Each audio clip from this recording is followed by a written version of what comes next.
खुशामदीद आप सबको हमारी तरफ से। और प्रोग्राम आप देख रहे हैं सलाम जेके गुलिस्तान न्यूज का मॉर्निंग शो। और आज का मॉर्निंग शो लेकर आपका मेजबान इशफाक गौहर हाजिर खिदमत है। हस्बे वादा 8:35 पर आने की कोशिश करते हैं और आपके सामने खबर, तजिया, तबसरा रखने की कोशिश करते हैं। जम्मू कश्मीर से खबरों का आगाज करते हैं, दिल्ली तक ले आते हैं और दिल्ली से आपको बिल्कुल सतह तक की खबरें बताते हैं। और स्पेशली बरसगीर के आसपास के अंदर जो हलचल होती है उस पर हमारी नजर रहती है। 24 घंटों के दौरान जो कुछ लेखा जोखा होता है उसका अहम तरीन खुलासा आपके सामने रखते हैं प्रोग्राम सलाम जेके में। और जिस शफकत, प्यार और मोहब्बत के साथ आप इस नशरियात को देखते हैं, न सिर्फ इस नशरियात को देखते हैं बल्कि दीगर प्रोग्रामों को भी देखते हैं, उसके लिए आपका बहुत बहुत शुक्रिया।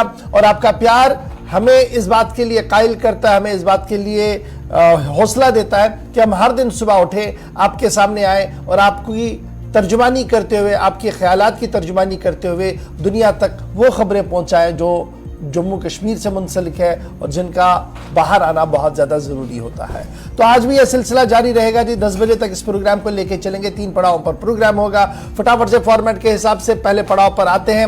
और पहले पड़ाव पर जब हम आते हैं तो हम आपको खबरें बताते हैं। दूसरे पड़ाव पर भी खबर होती है। तीसरे पड़ाव पर आते आते 9:40 पर आपकी और हमारी गुफ्तगू होती है। आपके मसाइल हुकूमत तक पहुंचाने की कोशिश होती है। आखिरी 15 मिनट आज भी वक्फ रखे हैं इसी बातचीत के लिए जिसे हमने आपके लिए वक्फ रखा है। तो करते हैं प्रोग्राम का आगाज। आज 1 फरवरी 2023 है और आज के दिन माजी में क्या कुछ हुआ है, हिस्ट्री ऑफ द डे हमें क्या कुछ पढ़ा चुकी है, याद दिलाएंगे चंद अहम तरीन वाक़ात आसिफ रशीद जो इस वक्त स्टूडियो में मेरे साथ मौजूद है।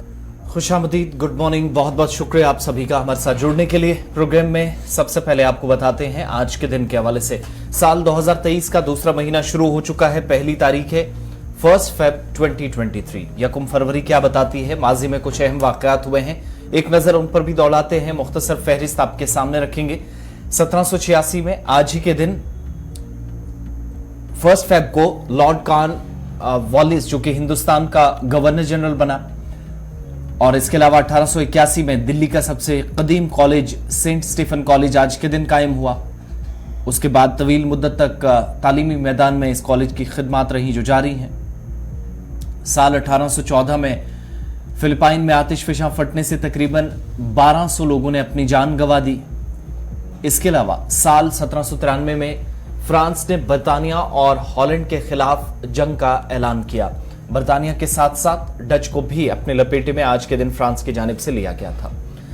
साल 1884 में पोर्टल इंश्योरेंस स्कीम नाफिज हुई। शुरुआत आज के दिन स्कीम की हुई।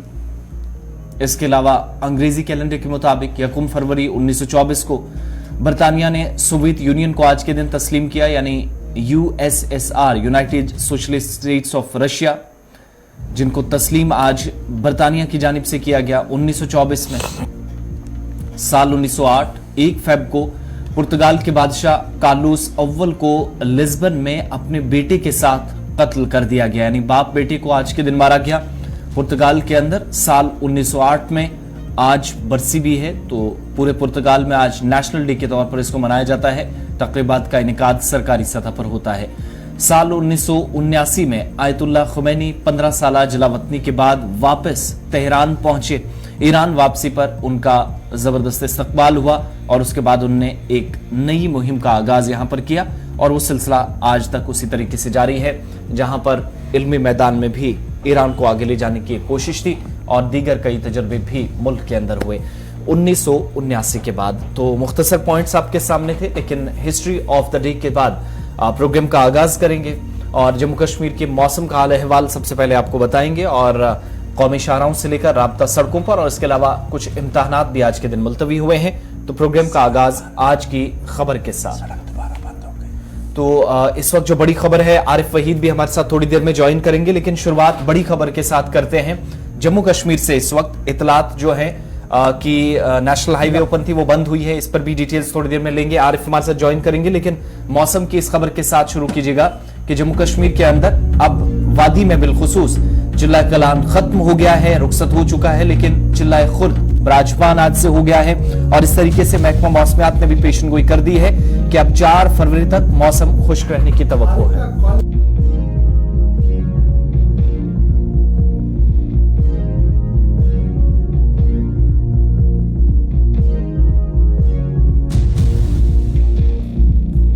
जम्मू कौमी शाहराह पर, लेकिन थोड़ी देर पहले एक बार फिर पस्सी गिराने की इतलात जो है वो श्रीनगर जम्मू कौमी शाहराह पर आ रही है, जिसकी वजह से एक बार फिर श्रीनगर जम्मू कौमी शाहराह पर गाड़ियों की आवाजाही को इस वक्त रोक लिया गया है। बड़ी खबर हम आपको बता रहे हैं कि श्रीनगर जम्मू कौमी शाहराह जो पिछले 2 दिन से कभी बंद कभी खुली के बीच दरमानदा गाड़ियों को कल चलने की इजाजत मिली थी, ताहम इस वक्त की अहम और बड़ी खबर जो सामने आ रही है वो ये आ रही है कि एक बार फिर पस्सी गिराई है, जिसकी वजह से सुबह से जो रफ्तार कौमी शाहराह पर गाड़ियों की थी उसे एक बार फिर रोक दिया गया है। ताहम महकमे मौसमियात की पेशन गोई के मुताबिक 1 फरवरी यानी आज से 4 तारीख तक मौसम का मिजाज बेहतर रहेगा। दिन में हल्की धूप भी आपको देखने को मिलेगी, लेकिन धुंध भी कश्मीर वादी के कई इलाकों के अंदर आपको साफ नजर आएगी सुबह और शाम।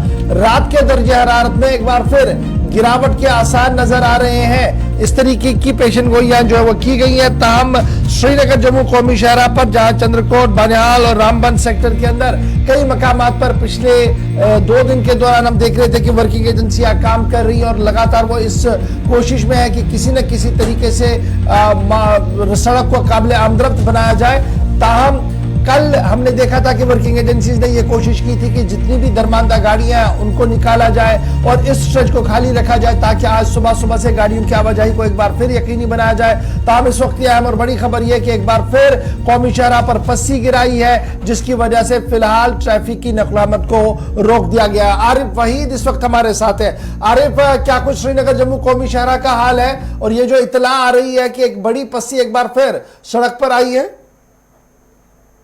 गौर सर, मैं आपको बताता चलूं कि जम्मू श्रीनगर कौमी शाहराह पे जो है एक भारी पस्सी जो है गिरकर आई है वगन के इलाके में, जहां पर कल दिन जो लोगों ने जो एहतजाज किया था कि अनशेड्यूल्ड और अनप्रोफेशनल कटिंग की वजह से जो है रिहायशी मकानों को नुकसान हुआ है, लेकिन वहां पर एक बारिश लाइट जो है फिर से आई है जो कल के मुकाबले में तकरीबन 1.5 गुना ज्यादा है और इसमें जो है काम शुरू करने की कोशिश भी की जा रही है, लेकिन इसमें टाइम लग सकता है। लेकिन जिस तरह से आज माना जा रहा था कि मौसम खुशगवार था और कौमी शाहराह पे आज गाड़ियों की आवाजाही जो है छोटी गाड़ियों की देखी जाएगी, उसके बाद जो है शेड्यूल के मुताबिक जम्मू से बड़ी गाड़ियों को आज वादी की ओर जो है छोड़ा जाता। लेकिन कहीं ना कहीं पे अगर बात करें तो कौमी शाहराह पे इस समय 2 जगहों पे जो है इस वक्त लैंडस्लाइड हुई है। एक तो रतनबास के इलाके में एक बड़ी पहाड़ी जो है वो खिसक कर आ गई, बहुत बड़े बोल्डर जो है वो खिसक कर आ गए और इसके साथ में वगर में जो है भारी मात्रा में जो है जो मलबा है वो खिसक कर आ गया, जिसमें जो है कौमी शाहराह पे जो है इस समय फिर से सूरत हाल जो है थोड़ी सी नाजुक बनी हुई है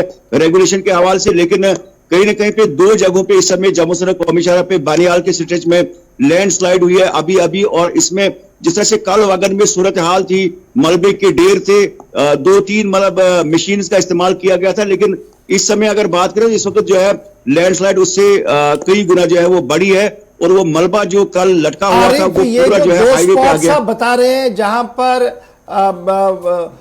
पस्सियां गिराई हैं, पौधे गिराए हैं, तो क्या मैं ये समझूं कि कुछ वक्त लग सकता है उसके बाद कौमी शाहराह को काबिल आमदरफ्त बनाया जाएगा, या कौमी शाहराह पर आमदरफ्त लगातार जारी है? कोई और जरिया है जहां से रास्ते गाड़ियां निकाली जा रही हैं?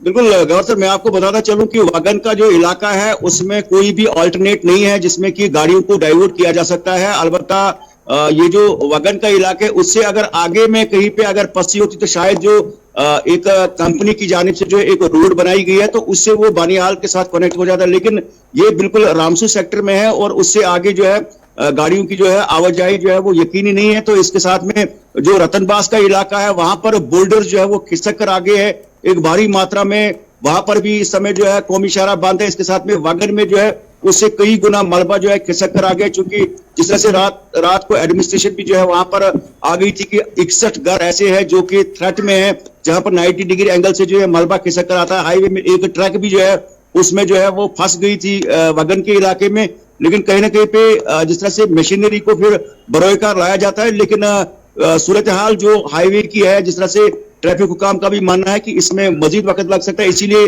नगरोटा से जिन गाड़ियों को आज सुबह सुबह आना था उनको नगरोटा में डिटेन कर दिया गया है और काजीपुर सेक्टर में भी फिलहाल छोटी और बड़ी गाड़ियों की आवाजाही जो है या बानिहाल सेक्टर में भी फिलहाल इन गाड़ियों को रोक दिया गया है। तस्वीरें भी कल से बता रहे हैं आरिफ, ये वही मकाम है जहां पर देर रात सरपंच की तरफ से भी इतला दी गई कि 61 या 62 के आसपास गालिबन रिहायशी मकानात हैं जो खतरे में अब हैं। अब क्या यहां पर मुमकिन है, क्या इकदाम किए जा सकते हैं? सड़क का खोलना अपनी जगह, लेकिन साथ ही साथ जो बताया जाता है कि जिस हिसाब से कटिंग की गई है उसने परेशानी का सबब तमाम इलाके के लोगों के लिए इस छोटे से स्ट्रेच को बना दिया है। जी बिल्कुल आसिफ, मैं आपको बताता चलूं कि बिल्कुल जो विजुअल्स आप दिखा रहे हैं ये बिल्कुल वही है, वगन का ही इलाका है जहां पर सूरत हाल इस समय भी जो है इससे ज्यादा संगीन है। जहां पर कल भी खवातीन जो लोकल सतह पे जो है आने जाने की कोशिश कर रहे थे, लेकिन मलबे का मार्जिन जो है बहुत ज्यादा था, उसको फिर मशीनरी के जरिए जो है उसको हटाया गया। लेकिन आज की जो स्लाइड है वो इससे ज्यादा है, और इसके साथ में दूसरी जगह जो रतनबास का इलाका है वहां पर भी बोल्डर्स जो है वो खिसक कर आ गए। उसमें लोकल ट्रांसपोर्ट के साथ साथ जो कौमी शहरा की जो गाड़ियों की आवाजाही रहती है तो फिलहाल इस समय पूरी तरह से बंद है।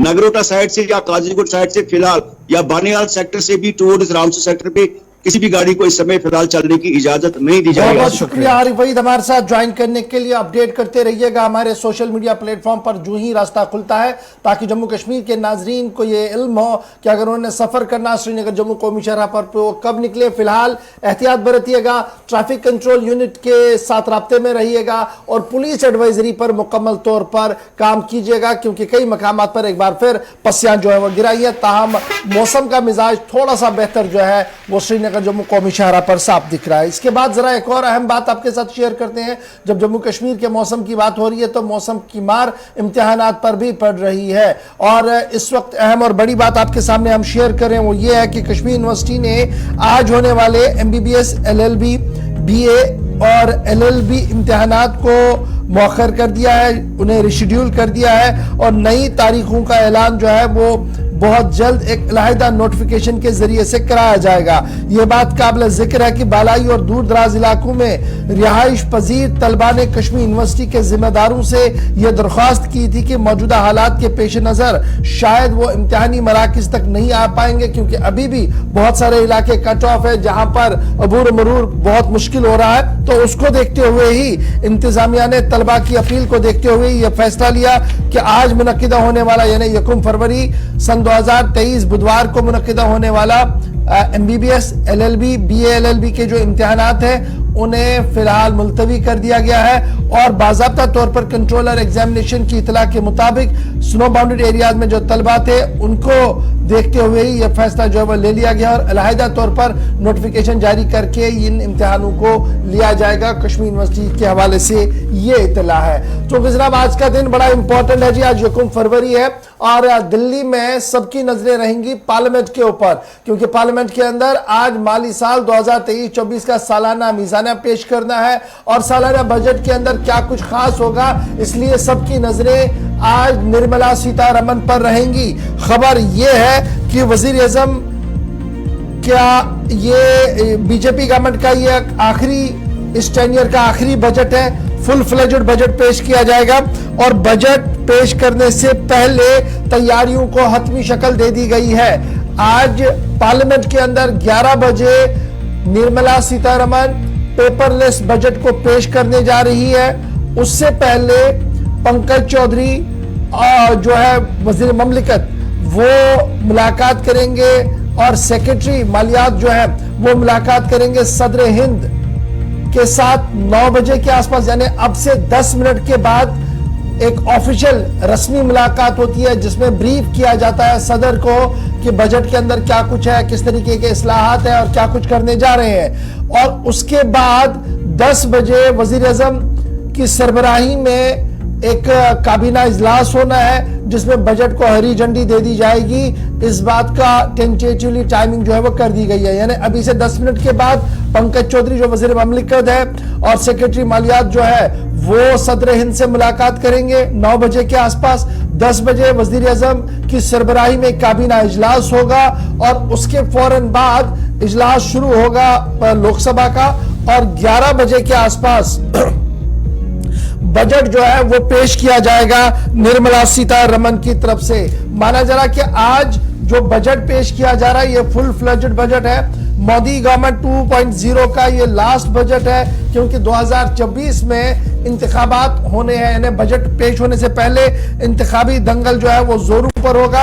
इसलिए उम्मीदें काफी ज्यादा इस बजट से लगाई जा रही है। और कल जिस तरीके से इकोनॉमिक सर्वे टेबल किया गया, उस इकोनॉमिक सर्वे के हाशियों को जब आप पढ़ेंगे, जब आप देखेंगे, तो उम्मीद ये लगाई जा रही है कि जिस तरीके से फाइनेंशियल डेफिसिट और दीगर मामलात पर और इकोनॉमिक स्लो डाउन पर जिस तरीके से काम किया है भारत के अंदर वजीर खजाना ने, और उन्हें ये उम्मीद है कि आने वाले साल के दौरान, यानी इस माली साल के दौरान जो मार्च के बाद शुरू होना है, इसमें काफी ज्यादा बेहतरी के आसार जो है वो साफ नजर आएंगे और कई अहम मंसूबे और प्रोजेक्टों पर काम हाथ में लिया जा सकता है। वजारत खजाना के जराया काफी टाइट लिप्ड है बजट को लेकर, लेकिन जरूर इस बात का इशारा मिल रहा है कि आम इंसान को, यानी आम आदमी जो इस वक्त टैक्स पेयर है, उसको थोड़ी सी राहत शायद मिल सकती है। टैक्स स्लैब थोड़ा सा बढ़ सकता है, यानी जो जिस स्लैब में टैक्स आता है उसको थोड़ी सी बढ़ाने की बात हो रही है। महिलाओं के लिए भी थोड़ी सी राहत का ऐलान आज निर्मला सीतारमण की तरफ से किया जा सकता है। फिर स्पेशल फोकस जो है वो हेल्थ इंफ्रास्ट्रक्चर पर है, और हेल्थ और इंफ्रास्ट्रक्चर के अंदर इन्वेस्टमेंट कहां से आएगी, उस हवाले से भी आज खाका खींचने की कोशिश जो है वो की जाएगी। फोकस इकोनॉमिक रिफॉर्म्स पर है, जो ऑन टॉप प्रायोरिटी रहा है निर्मला सीतारमण की तरफ से। और वजीर खजाना आज जब 11 बजे बजट पेश करेंगी, तो ये देखना होगा कि आलमी सतह पर जिस तरीके से भारत की इक्तिसादियात को लेकर IMF की अपनी एक बात है, और दीगर इदारे ये मान रहे हैं कि दुनिया के अंदर जिस तरीके का मंदी ने दस्तक देना शुरू की है, भारत के अंदर उसका बहुत कम असर देखने को मिलेगा। इस बजट के अंदर क्या कुछ हो सकता है, किस तरीके से राहत होगी, किन स्कॉलरशिप स्कीमों का ऐलान होगा, क्योंकि इस बार हम अक्सर ही देख रहे थे कि पहले जमाने में रेल बजट अलग आया करता था, इसलिए बहुत ज्यादा फिक्र रहा करती थी पूरे मुल्क के अंदर कि रेल का क्या होगा। इस बार एक ही बजट है जी, रेल बजट भी आज ही पेश होना है, इंफ्रास्ट्रक्चर पर भी बात होनी है, और हेल्थ के पर भी बात होनी है, फिर पावर सेक्टर के अंदर रिन्यूएबल एनर्जी को लेकर भी बात आज होनी है। इसलिए बजट इंतहाई अहम होना है। 11 बजे के आसपास निर्मला सीतारमण जो है वो आज अपना पेपरलेस बजट जो है वो अवाम के सामने रखेगी, और उम्मीद ये लगाई जा रही है कि इस बजट के अंदर काफी राहत जो है वो मिल सकती है अवाम को, क्योंकि अवाम पिछले कई सालों से इस हवाले से कोशिशों में लगी हुई है। तो फिलहाल ये थी बात जनाब आज की, क्योंकि थोड़ी देर में मीटिंग का सिलसिला शुरू होना है और 11 बजे बजट होगा, और डॉट 11 बजे हम आपको बराह रास्त लोकसभा लिए चलेंगे, जिसके बाद आप देखेंगे कि निर्मला सीतारमण क्या बजट पेश की। चूंकि वो अंग्रेजी में बोलती है, इसलिए हमारी हद्दुल इम्कान ये कोशिश रहेगी कि अंग्रेजी के साथ साथ उसका उर्दू तर्जुमा भी साथ साथ हम आपके सामने रखें, और हिंदी टिकर भी नीचे चलता रहे, ताकि तीनों जुबानों में, अंग्रेजी में, उर्दू में, हिंदी में, उसका ट्रांसलेशन आप तक पहुंचता रहे और आपको पता लगे कि क्या कुछ चल रहा है बजट के अंदर। चलिए, बजट के हवाले से बात थी। जैसे जैसे अपडेट्स इस पर आएंगी, और थोड़ी देर बाद काबीना का इजलास जब होगा, तो इजलास के बाद वो फिर पार्लियामेंट हाउस की जानिब निकलेगी, और लोकसभा में 11 बजे के आसपास जब पेपरलेस बजट पेश किया जाएगा, ठीक 11 बजे के बाद जब कार्रवाई शुरू होगी, तो आपको बताएंगे कि इस पर क्या रिएक्शंस भी आ रहे हैं। लेकिन एक छोटा सा रिएक्शन उससे पहले, जो मुख्तलिफ सियासी जमातों की तरफ से, और बीजेपी भी इस पर क्या कहती है, हिज़्ब इख्तिलाफ क्या कहता है, क्या तवक्कुआत है, और कैसे सरकार पर इल्जामात भी आयद हो रहे हैं, छोटा सा एक पॉलिटिकल रिएक्शन आपको दिखाते हैं। या कोई ऐसा बजट होगा कि जो डूबती हुई जहाज या कंपनी या कारपोरेट हाउस कहूंगा, वो सरकार के बजट से पूरा किया जाएगा, वरना तो कोई, मुझे तो नहीं लगता कि अब अडानी बचने वाले हैं। और बेरोजगारी और महंगाई मुद्दा तो है ही है, और जो कम्युनलिज्म है इसका, लेकिन इस बार तो भारतीय जनता पार्टी ने अभी से तैयारी कर लिया कि वो धर्म पर ही लड़ेगा, और धर्म का जो ज्वार इस बार आएगा 2024 में, कि जनता को एकदम धर्म और पाखंड में सराबोर कर देंगे, ताकि जनता न अपनी शिक्षा के बारे में सोचे, न रोजगार के बारे में सोचे। युवा करोड़ों हैं, मारे मारे घूम रहे हैं, नौकरी नहीं मिल रही है, लेकिन उनका ध्यान बटा दिया है। आज जब दुनिया के बड़े बड़े देश आर्थिक समस्याओं से जूझ रहे हैं, उनकी अर्थव्यवस्थाएं ठहरी हुई हैं।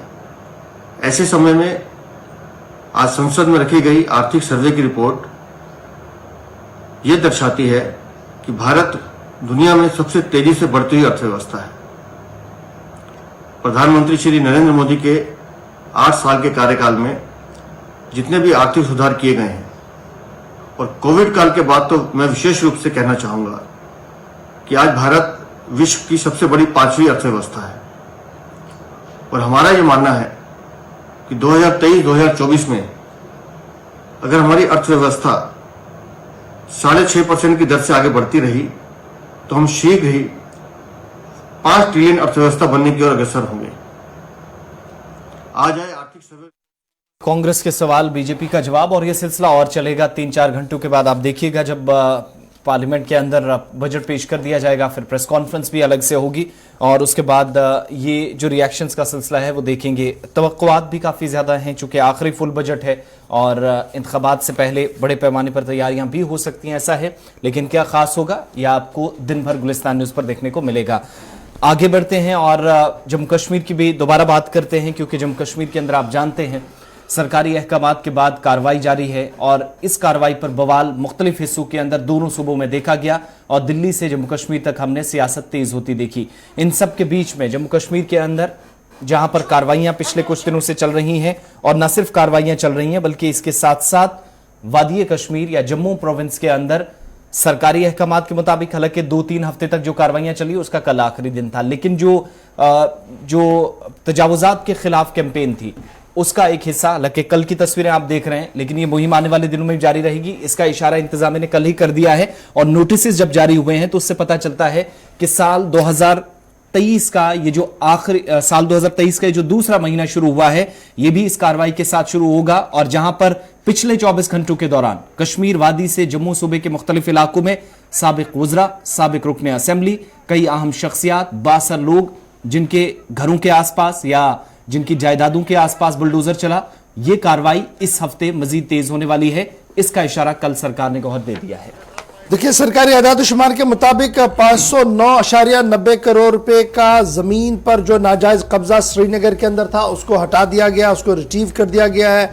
और उसके साथ साथ जब आप देखेंगे इतलात के मुताबिक 6 कनाल की जमीन जिसकी मालियत 9 करोड़ रुपए थे, फॉर्मर MLA अली मोहम्मद सागर के कब्जे में थे, उसको लेने की बात सरकार की तरफ से सामने रखी गई है। उसके साथ साथ 160 करोड़ रुपए का मामला जो जमीन है जो निड्यूज के पास थी, थोड़ी देर में आपको बताएंगे ये निड्यूज क्या है, for directly indirectly Omar Abdullah के पास है, वो उसको भी छुड़ाने की बात कही गई है। और कल हमने देखा कि रात देर गए, जब ये दिन में कार्रवाई हुई तो रात को उमर अब्दुल्ला भी अपने इस आबाई जमीन को देखने की कोशिश में चले गए और वहां पर चले गए। ऑफिशियली जो कम्युनिकेट किया जा रहा है जी, 31 जनवरी 2023 को सरकार की तरफ से रिट्रीव किया गया 160 कनाल से ज्यादा जमीन, गाछचराई लैंड 330 कनाल, एक मरला श्रीनगर की मैं सिर्फ बात कर रहा हूं। और सरकार की तरफ से यह कहा जा रहा है कि नेशनल कॉन्फ्रेंस के सीनियर लीडर अली मोहम्मद सागर के पास 6 कनाल जमीन थी जिसकी मालियत 9 करोड़ रुपया थी, रखे गोंडे अक्षा के पास, शालटेंग के पास, उसको वापस ले लिया गया जी। इसी तरीके से सोर्सेज ये बता रहे हैं जी, टॉप होटल मालिकान के पास जो ज़मीनें थी जिनकी लीजें ख़त्म हुई है या किसी न किसी तरीके से वो उनके पास ही रही थी, उनको नोट से देकर वो वापस ले ली गई है। उनमें एक बड़ा नाम निड्यूज का भी है। और निड्यूज कौन है जी, क्या है ये बड़ी इंपॉर्टेंट बात है, आपको समझने की ज़रूरत है। याद रखिएगा, मिशेल एडम निड्यूज एक इंग्लिशमैन थे, अंग्रेज थे, जो कश्मीर के अंदर सेटल हुए थे। और 1933, याद होगा कि कल मुजफ्फर शाह साहब भी बड़ी बातें कर रहे थे, तो ज़रा उस तारीख को हम ज़रा सही करके बताते हैं। 1933 में मिशेल एडम निड्यूज जो थे, ये इंग्लिशमैन थे, ये कश्मीर के अंदर सेटल हुए और एक कबायली लड़की मिर्जान के साथ उसकी शादी हुई और कश्मीर के अंदर ही सेटल हुए। जिसके बाद मामला जो नेशनल कॉन्फ्रेंस के सरपरस्त है शेख मोहम्मद अब्दुल्ला साहब की शादी बेगम अकबर जहां से हुई। अब ये बेगम अकबर जहां जो है ये बड़ी बेटी है जी मिशेल हैरी निड्यूज की। ये निड्यूज होटल वाला मामला अब आपको समझ आया होगा, बहुत सारे नौजवान जो है कंफ्यूज है इस पूरे मामले पर, थोड़ी सी हमने वजाहत कर दी जी। शेख मोहम्मद अब्दुल्ला साहब ने जब बेगम अकबर जहां के साथ शादी की तो निड्यूज उनकी बड़ी बेटी थी, हैरी निड्यूज के साथ वो उनकी बेटी थी, तो इसलिए अकबर जहां के साथ जब शादी हुई तो प्रॉपर्टियां श्रीनगर के अंदर बहुत थी, तो साइमल्टेनियसली बेटी को भी कुछ हिस्सा मिला। और वही कल मुजफ्फर शाह साहब बता रहे थे कि ये हमारे जी ग्रैंडफादर्स की और ग्रैंड एंसेस्टर्स की प्रॉपर्टियां हैं जी। अच्छा जी, ये श्रीनगर के अंदर 1888 की प्रॉपर्टियां हैं जिस तरीके से रिकॉर्ड्स बना रहे हैं, और 1990 के बाद ये नॉन फंक्शनल हुआ क्योंकि मिलिटेंसी हुई और न्यूज होटल जो है वो तबाही के दहाने पर पहुंचा। और फिर उसके बाद इसको आईटीसी को देने की बात पिछले साल से चल रही थी और पता नहीं उसमें कितनी पेशरफ्त हुई, नहीं हुई। एक तरफ से ये चल रहा है। अथॉरिटीज का यह भी मानना कि 15 कनाल जो शामिलात जमीन थी, Syed Mir Qasim former chief minister जो जम्मू कश्मीर के थे, उनसे भी वापस ले ली गई है, यानी कल ये भी कार्रवाई चली है। फिर कल हमने देखा कि साउथ कश्मीर के अंदर एक गेस्ट हाउस को सील किया गया, ग्रीन आकर के नाम से जो गेस्ट हाउस है, ये इलीगली स्ट्रक्चर लोकेटेड था, प्राइम लोकेशन लारकीपोरा पहलगाम के अंदर। और ये साबिक ईओ म्युनिसिपल कमेटी पहलगाम के जो है बशीर अहमद डार, उनके जरिए से हुआ था, तो इसको भी कल जो है वो सील कर दिया गया। फारूक अंद्राबी साहब जो साबिक लेजिस्लेटर डूरू के हैं, उनके कब्जे से भी जमीन निकाली गई है। फिर साबिक पीसीसी सदर के जो रिहाइश के पास जमीन थी उसको भी वापस लेने की बात कही गई। और आज जम्मू के अंदर भी कार्रवाई हो सकती है और बिल्डोजर बाबा जो है वो लगातार कार्रवाई करेगा। आज तकरीबन 1 दर्जन के करीब इन्फ्लुएंशियल, हाईली पोटेंशियल इन्फ्लुएंशियल लोग जो हैं, चाहे वो बिजनेसमैन है या पॉलिटिकल पार्टियों के लोग हैं, उनके यहां आज जम्मू के अंदर बिल्डोजर की कार्रवाई हो सकती है। इस तरीके की इतलात जो है वो सूबाई इंतजामिया की तरफ से दी जा रही है।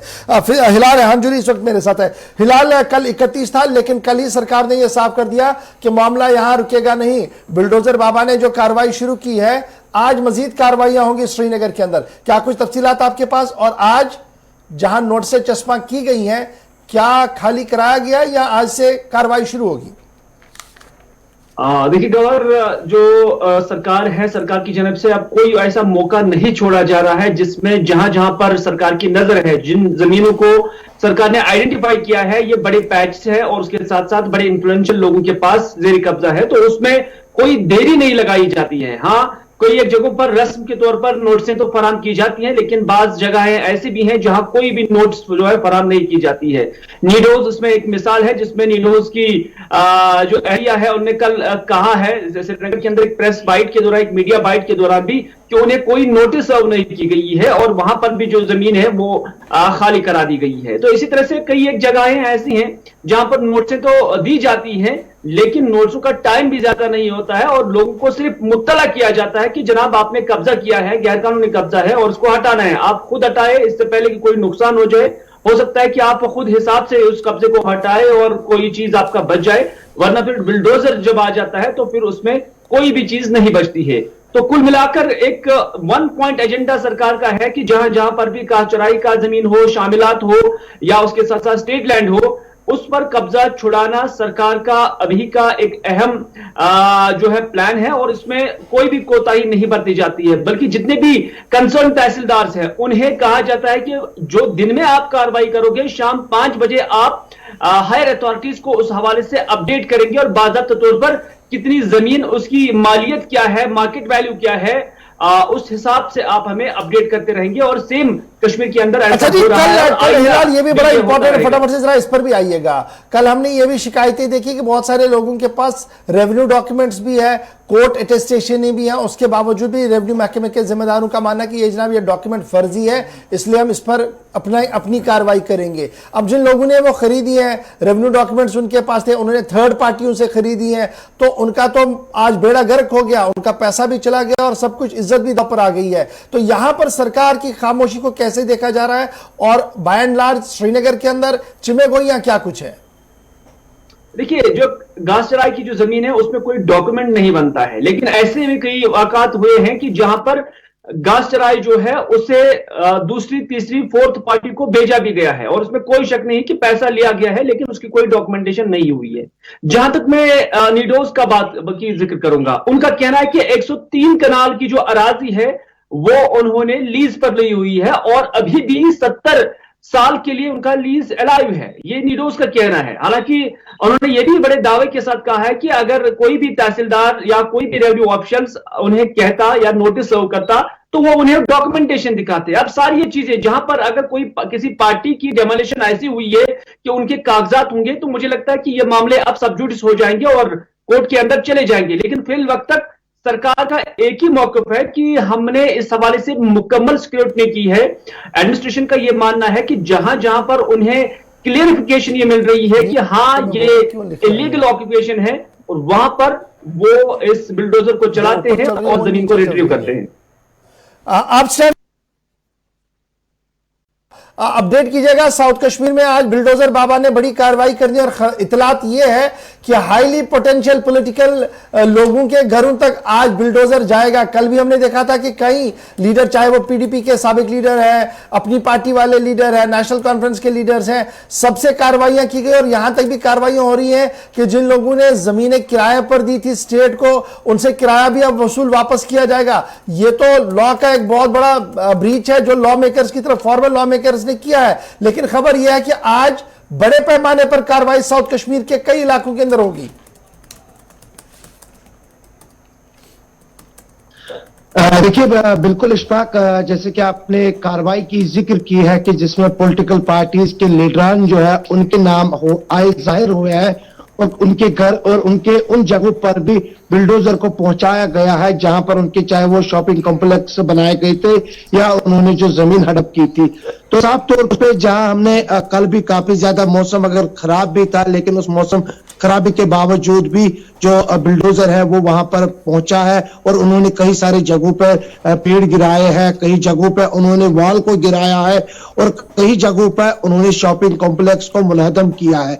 तो आज देखा जाएगा, क्योंकि 10 बजे के बाद ही कहीं ना कहीं पर जो बिल्डोजर है वो उन मुकामात पे पहुंचता है जहां जहां पे इनके पास जो साफ तौर पे घासचराई की जमीन या सरकारी अराजी जो है वो उन्होंने हड़प की है। लेकिन देखा जाए कि दशनीपुरा से खबरीपुरा, खबरीपुरा से डोरू शाहबाद और डोरू शाहबाद से लेकर कुकरनाग, कुकरनाग से लेकर अचाबल, अचाबल से लेकर अगर हम अनंतनाग कस्बे की बात करेंगे जहां पर कल भी जो कई जगहों पर जिन्होंने जमीन हड़प की थी वहां पर उन्होंने वॉल को, जो वॉल है वो टीन से जो है उसको वहां पर जोड़ा था और उसको भी कल हटाया गया है। अब आज की नजरें हैं, जैसे आपने खुद भी कहा कि जैसे हिलाल भी कह रहे थे कि आज भी 10 बजे के बाद देखेंगे कि किन किन जगहों पर जो बिल्डोजर है वो पहुंचेगा। लेकिन कल जो है बहुत सारी जमीन जो है, अगर हम जिला अनंतनाग की बात करेंगे, बर्फबारी के बावजूद भी काफी ज्यादा बर्फबारी। ठीक है जी, एक आखिरी चीज, ठीक है हिलाल, एक आखिरी चीज जो आपसे लेना चाहूंगा वो ये है कि एंटी एनक्रोचमेंट ड्राइव हम देख रहे हैं, जमीनों को खाली करवाया जा रहा है, शेड गिराए जा रहे हैं, मकान जो बनाए गए हैं उनको खाली करवा के गिराया जा रहा है और बिल्कुल साफ किया जा रहा है। अब इसके बाद मैकेनिज्म क्या है कि दोबारा इस पर कब्जा ना हो, क्योंकि यह पहला मौका नहीं है जब इस तरीके की एंटी एनक्रोचमेंट ड्राइव चलाई गई हो। हमने देखा कि इससे पहले भी कई बार छोटी मोटी ड्राइवें चलती रही और कुछ वक्त तक वो देखी गई काफी एक्टिव, बाद में दोबारा कब्जे में आई 1 महीने 2 महीने बाद। इस बार ऐसा ना हो, कोई मैकेनिज्म स्टेट के पास है? देखिए फिल वक्त तक, जब तक लेफ्टिनेंट गवर्नर इंतजामिया का निजाम यहां पर चल रहा है, मैं समझता हूं कि तब तक इन जमीनों पर, इस अराजी पर कोई दोबारा कब्जा नहीं कर सकता है। हाँ, इसमें कोई शक नहीं है कि कोताहियां जो इससे पहले डिस्पेंसेशन यहां पर रही हैं, जैसे कि हमने देखा कि हाईली इन्फ्लुएंशियल लोगों को के जो कब्जे हैं वो छुड़ाए जा रहे हैं। जब किसी इन्फ्लुएंशियल, किसी लॉ मेकर की तरफ से ही जमीन को हड़प कर लिया गया है, जेर कब्जा रखा गया है, गैरकानूनी कब्जा किया गया है, तो उस सूरत में आप कैसे ये समझ सकते हैं, मुमकिन बना सकते हैं कि वो किसी दूसरे के खिलाफ कार्रवाई करेगा। तो इस वजह से आज जो ये कार्रवाई हुई है इसमें कुछ मुद्दत तक जरूर जो है रोक लगेगी कि इस जमीन को ऑक्यूपाई नहीं किया जाएगा फिर से, लेकिन उसके बाद क्या कुछ होगा उसके लिए कोई प्रॉपर मैकेनिज्म नहीं है। हाँ, इतना जरूर है कि सरकार की जानब से ये जमीनें आइडेंटिफाई की गई और जिस नवियत से आज ये ड्राइव चलाई गई है ये बड़ी खौफनाक ड्राइव है, इस एतबार से कि पब्लिक के अंदर जो नोशन चला गया है उससे लोग अब डरे हुए महसूस कर रहे हैं। लोगों को लग रहा है कि नहीं, इस बार कोई कॉम्प्रोमाइज नहीं चल रहा है, इस बार कोई सिफारिश नहीं चल रहा है, इस बार कोई पैसा नहीं चल रहा है। तो इस एतबार से ये ड्राइव किसी हद तक अभी समरावर साबित हो सकती है, लेकिन आइंदा क्या होगा उसके लिए थोड़ा सा इंतजार करना। बहुत बहुत शुक्रिया फिदा हुसैन और हिलाल आमजरी हमारे साथ ज्वाइन करने के लिए। छोटा सा ब्रेक होगा जी, बात जमीनों की चल रही है तो आपको एक अच्छी खबर भी जमीनों के हवाले से बताएंगे। छोटे से ब्रेक के बाद आपको बताएंगे कि लेफ्टिनेंट गवर्नर साहब क्या बड़ा फैसला ले रहे हैं इस पूरे मामले पर, उस पर भी हम गुफ्तगू करेंगे और फिर आगे बढ़ेंगे तो आपको बताएंगे कि सरकार ने SRO 43 के हवाले से भी एक बड़ा डिसीजन लिया है। क्या है फैसला, छोटे से ब्रेक के बाद।